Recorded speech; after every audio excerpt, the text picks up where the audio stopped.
खुद ऐड करता है, ऑपरेशन करता है, जब ठीक नहीं होता तो वो भी कहता है तुम भी प्रार्थना करो। लेकिन ये सही है कि जिस इलाके में आप हैं उस इलाके में बहुत सारे ऐसे लोग हैं जो इसी तरह पर्ची निकालते हैं, जो इसी तरह दुआ की बात करते हैं। पूरे भारत में ऋषि परंपरा के अनेक लोग हैं, बहुत लोग तो नहीं कह सकते पर अनेक लोग पूरे भारत में हैं, और केवल हमारे इलाके में नहीं, पूरे भारत में। हमारे इलाके में बागेश्वर बालाजी की महिमा, दादा गुरुजी के पास दरबार से कृपा से बहुत से महापुरुष और मैं बताता हूं, एक लवलेश नाम के गुरुजी हैं, 20 साल की उम्र है और वो भी इसी तरह से पर्ची निकालते हैं। हम कभी ऐसे मिले नहीं, इस भाव से हमारा कभी मिलना नहीं हुआ, और इस विषय पर उनका निज मत हो हम कह नहीं सकते, ईश्वर जाने। मत तो पता नहीं, उनके ऊपर रेप का इल्जाम है और वो जेल में है, कह नहीं सकते। तो उस एरिया में ऐसे और भी बहुत सारे लोग हैं। अभी हम अर्जी लगाने के हिसाब से घूमे नहीं हैं, आप कहो तो इस बार जाकर के घूमेंगे कितने लोग हैं। अभी तो हमें एक पता है, छतरपुर जिले में एक गढ़ा गांव है, वहां बागेश्वर धाम है, वहां सदगुरु सन्यासी बाबा से परंपरा चली दरबार की, आप भी आइए। ये बात सही है कि देश में बहुत सारे ऐसे लोग हैं जो कहते हैं हमारे पास सिद्धि है।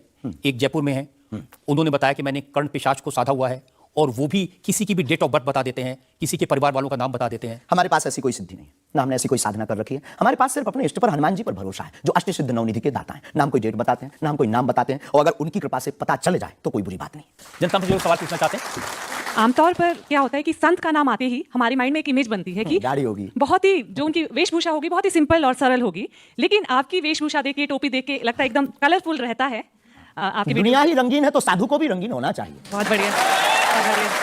जब 7 रंगों की भरी दुनिया है माय डियर सिस्टर, 7 रंगों से भरी दुनिया है तो मुझे क्या दिक्कत है। और हम कोई साधु नहीं, हम कोई महात्मा नहीं, हमने चोला ले रखा है। हम एक वर्ण व्यवस्था की बात नहीं करेंगे, हम एक गुरु के शिष्य हैं और आम इंसान हैं। और अगर कोई सरनेम पूछे तो हम शुक्लवंशीय सरयुपारी ब्राह्मण है। तो जो 7 ब्राह्मणों की वेशभूषा है वो हमने धारण की, गुरु के नाते हमने ये पादुका अपनी एक परंपरा को निर्वहन करने के लिए धारण की। और टोपी कोई आया तो दे गया, अगर आप कुछ दो बहन हमें तो वो भी स्वीकार है। आप चाहो तो कुछ हमें पहनने को दे सकते हो, हम पहन लेंगे। एक वेबसाइट ने लिखा कि ये जो टोपी पहनते हैं ये पहनाने वाले से भी कुछ गुरु दक्षिणा लेते हैं, जो कपड़े पहनते हैं, जो कपड़े जिसके दिए पहनते हैं उससे भी कुछ पैसा लेते हैं। आज तक ऐसा कोई मिला नहीं है, खोज जारी है। किसी ने हमें आज तक दक्षिणा नहीं दी टोपी पहनाने के नाम पर या कपड़े पहनाने के नाम पर। हम तो राह चलते कोई मिल जाता है तो उसका पहन लेते, अपना दे देते हैं। हम तो साधु उस परंपरा के हैं, उस परंपरा के। अच्छे लगते हैं आपको रंग बिरंगे कपड़े, बहुत आनंद आता है। क्या दिक्कत है साहब, किसी को दिक्कत है वो हमसे ज्यादा रंगीन पहने। एक शायर ने कहा कि जो खानदानी रईस हैं वो मिजाज रखते हैं नर्म अपना, आपका लहजा बता रहा है आपकी ये शोहरत नहीं नहीं। लोगों को लगता है, हमें लगता है कि हमारे जीवन में न हमें धन प्रिय है, न मान प्रिय है, न सम्मान प्रिय है, हमें हनुमान प्रिय है। और हमने जब से जन्म लिया तब से हम धनवान है, क्योंकि हमारे हनुमान है। और दुनिया का प्रत्येक हनुमान भक्त धनवान है जिसके जीवन में हनुमान है। वो निर्धन है इस दुनिया में जिसके जीवन में भगवान नहीं, वो निर्धन है। और अगर बाप हनुमान हो और धनवान हनुमान हो और उनका भक्त अगर रंगीन ना हो, पीला लाल ना हो, जब हनुमान जी लाल देह लाली से हो सकता तो लाल पगड़ी क्यों नहीं हो सकती। ये मुझे पता चल गया है कि आप इसी तरह की डायलॉगबाजी करके ही इतने पॉपुलर हुए हैं। आपकी अदालत में अगला सवाल। आपकी अदालत में बागेश्वर धाम के प्रमुख धीरेन्द्र कृष्ण शास्त्री पर इल्जाम है कि ये असभ्य भाषा का प्रयोग करते हैं। शास्त्री जी, कुछ लोग आपको पीठाधीश्वर मानते हैं, कुछ लोग गुरु मानते हैं, लोग महाराज कहते हैं, बड़ा आदर करते हैं, कोई संत कहता है, लेकिन आप जिस भाषा का प्रयोग करते हैं वो इस गरिमा के अनुकूल नहीं लगती। जैसे आपने एक पत्रकार को कहा कि तुझे नंगा कर दूंगा, ये साधु की भाषा तो नहीं हो सकती, ये संत की भाषा तो नहीं हो सकती। ब्राह्मण समाज पर कमेंट करने वाले एक व्यक्ति को आपने कहा मूर्ख, ठठेरी के बरे, नकट्टा। तो ये ठठेरी क्या? ये कोई हम जातिवादी नहीं है, पहली बात तो हम ये क्लियर करें। ये ठठेरी क्या होता है? ये हमारे बुंदेलखंड का एक भावनात्मक शब्द है, ठठरी। जब माताएं बड़ी आवेश में होती है, बालक कोई गलती कर देता है तो माताएं अपनी बालक को कहती है, अरे ठठरी के बरे सुधर जा, नकटा। तो हम बहुत गांव के भोले भाले अनपढ़ गवार आदमी हैं, अंगूठा छाप है, ठीक से पढ़ाई की नहीं, तो गवार आदमी है। तो जो माँ की हमारी जो परंपरा है, जो पारिवारिक बोलचाल है, उस पारिवारिक बोलचाल में अगर कोई साधु के ऊपर टिप्पणी उठाएगा, रामचरितमानस पर टिप्पणी उठाएगा या भगवान पर टिप्पणी उठाएगा, तो स्वभाव सनातनी हिंदू होने के नाते वो लहजा निकल जाता है। और सठे साठ्यम समाचरित, ये भी कौन सी गलत बात है। अगर कोई भगवान को गाली बके और हम उसको श्रीमान जी कहें, स्वामी जी कहें, भगवान कहें, तो हमें तो नहीं लगता कि वो बिना न मानत जलद जड़ गए 3 दिन बीत, और बोले राम सकोप तब भय बिन हो ये न प्रीत। देखिए, आप अपने आप को बड़े पढ़ा लिखा गवार कह करके तो नहीं चुप सकते उसके पीछे। आपने उनसे कहा कि तू मुझे मिल जा, मैं तुझे मसल दूंगा। बहुत अच्छा, हाँ ये हमने कहा, क्योंकि उन्होंने कथावाचकों को पाखंडी कहा था, जिस विषय पर आपने ये टिप्पणी किया। उन्होंने कथावाचक, हमने कहा कथावाचक हो सकते पाखंडी, पर पर्टिकुलर नाम लीजिए, सब नहीं हो सकते। इस भारत में जगतगुरु स्वामी रामभद्राचार्य भी है, मुरारी बापू भी कथाव्यास है, पूज्यपाद श्री मलुक पीठाधीश्वर भी कथाव्यास है, उनमें एक दास भी है। ये महापुरुषों पे आज तक कोई इल्जाम नहीं है, और इन महापुरुषों पर इल्जाम नहीं है तो सब कथाव्यास। भाई एक पत्रकार गलत हो सकता, सब नहीं हो सकता।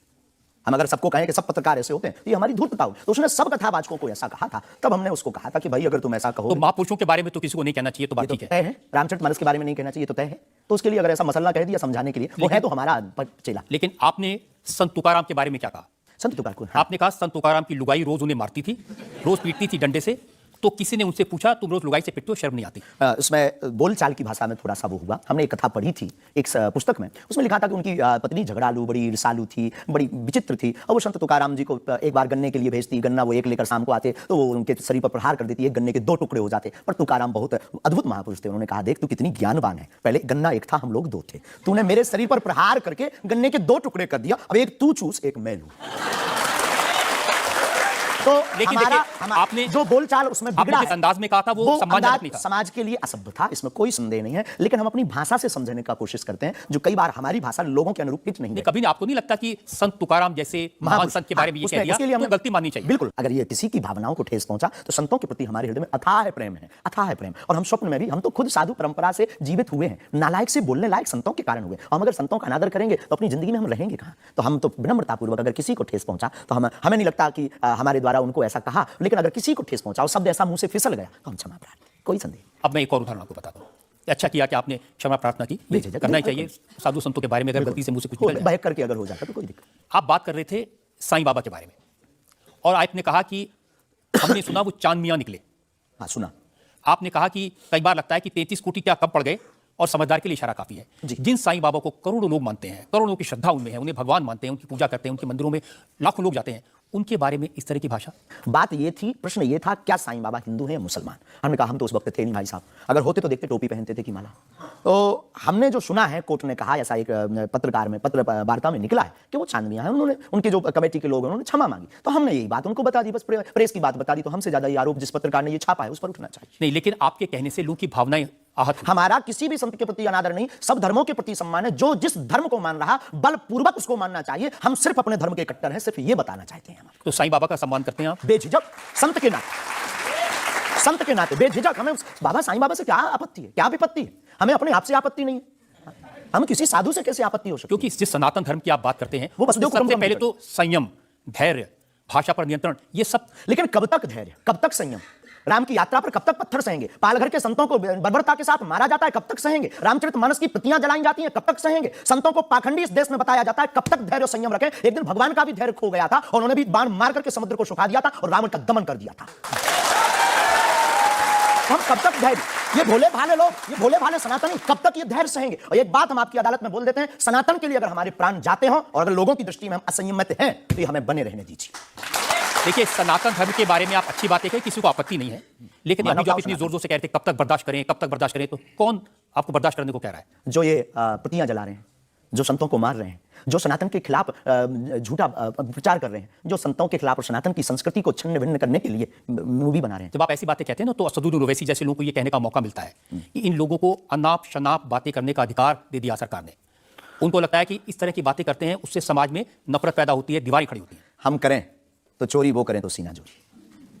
उनके मंचों से मारने काटने की बात होती तब नहीं, अक्षरधाम में 40 हिंदुओं को मारा जाता तब नहीं है, उनके खुले मंच पर धर्म परिवर्तन करवाया जाता है तब कुछ नहीं होता है। उनके खुले मंच पर संतों को, कितने संतों की हम आपको वीडियो क्लिप ना दिखा दें, उनके खिलाफ टिप्पणी की, गाली बकी गई, यहां तक कि हमको भी रोज 500 गालियां आज दी जा रही। तो क्या ये सही है?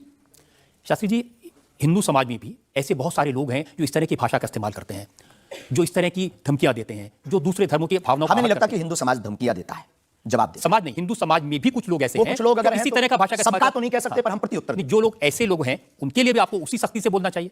हम किसी भी पंथ के विरोधी नहीं हैं, हम सनातन धर्म के कट्टर हैं और सनातन का विरोध हमें मुसलमानों से डर नहीं है, ना पादरियों से, ईसाइयों से, अपने में भी रहने वाले कुछ जयचंदों से भी डर है जो सनातन का विरोध कर रहे हैं, हम उनके खिलाफ ही बोलते हैं।